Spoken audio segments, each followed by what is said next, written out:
Are you ready for your time management revolution?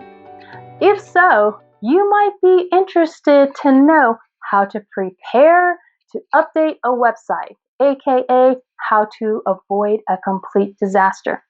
If you've been thinking about updating your website, you might have Googled phrases like how to update a WordPress website, or perhaps you've hired a website designer to take care of all of that for you. While the how and the end result are extremely important, there's some critical preparation that needs to happen in order to avoid losing time trying to repair issues if the update doesn't go smoothly.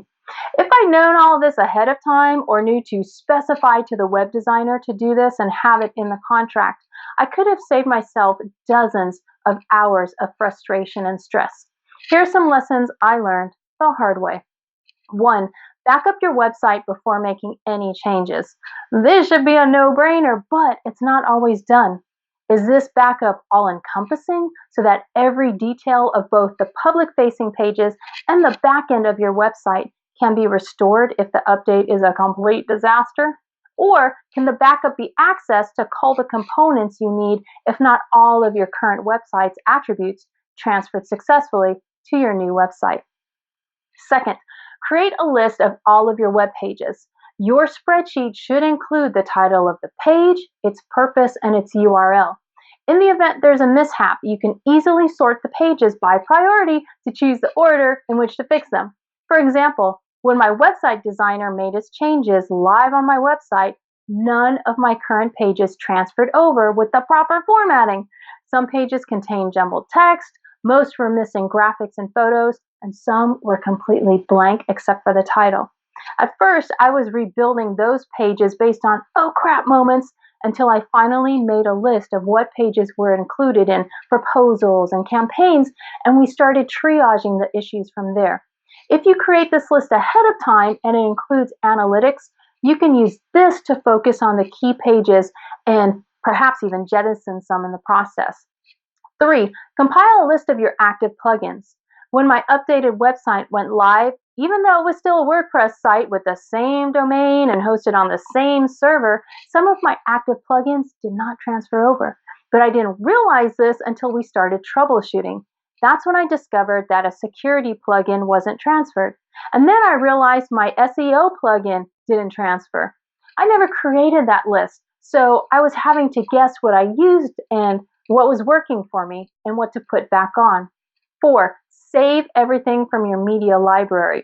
My graphics and photos and icons didn't transfer over, and I didn't know why. As we were rebuilding the pages, some had funky formatting, and we had to go back to the original page and look back to see what that graphic was, then find the graphic somewhere on my laptop, and then re-upload it to the library.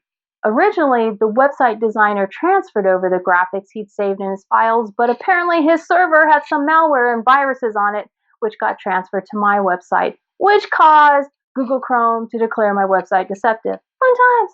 So also make sure your graphics are stored in a hygienic, secure location. 5. Download all information stored in your WordPress platform. I had a contact form plugin which stored the submissions. Gone. I had a testimonials plugin which stored those. Gone.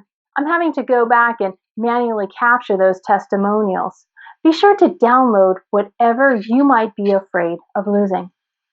Next, ensure that your lead magnet and contact forms function properly. When the designer told me that the website was ready to go live, I assumed that he'd checked on all aspects. Well, we all know that saying about assuming. The contact form collected minimal information and didn't route to where it needed to go. The lead magnet form was manual instead of being connected to my database, so anyone who submitted their information to get their productivity Kickstarter kit had to be manually entered into the database. I should have run my own tests of these things before agreeing to take the website live. Then, comb through every page listed on the website menu. Click on each page, read each page, click on each link on each page, press play on every video. Test drive your entire website to make sure that each page contains the information it's supposed to, appears the way it's supposed to, and the correct links open. Do this in all browsers from both PC and Mac, as well as Androids and tablets and iPhones. And get all of this in writing. If you're not going to do all of this yourself, specify in writing with your web designer who is responsible for all of this. And also make sure your contract includes the cost of repairing the website and the by when date if there are any malfunctions. And then have help on standby. I'm really lucky that I had two people who I could turn to in order to help me put the pieces back together. One knew just how to adjust the WordPress pages, and the other understood the back ends of websites. Obviously, you hope you don't have to use your standby folks, but they should be lined up in case all heck fire breaks loose.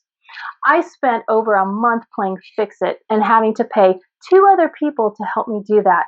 And yes, I'd done my due diligence in finding an extremely reputable web designer who's completed similar work for colleagues in my industry. I don't have many regrets in life, but one of them is not doing what I just shared with you.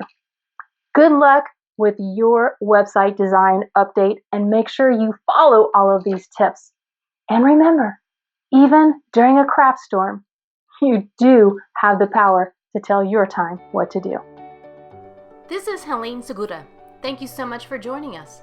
Get a step-by-step guide to getting back on track during fiascos at theinefficiency.assassin.com.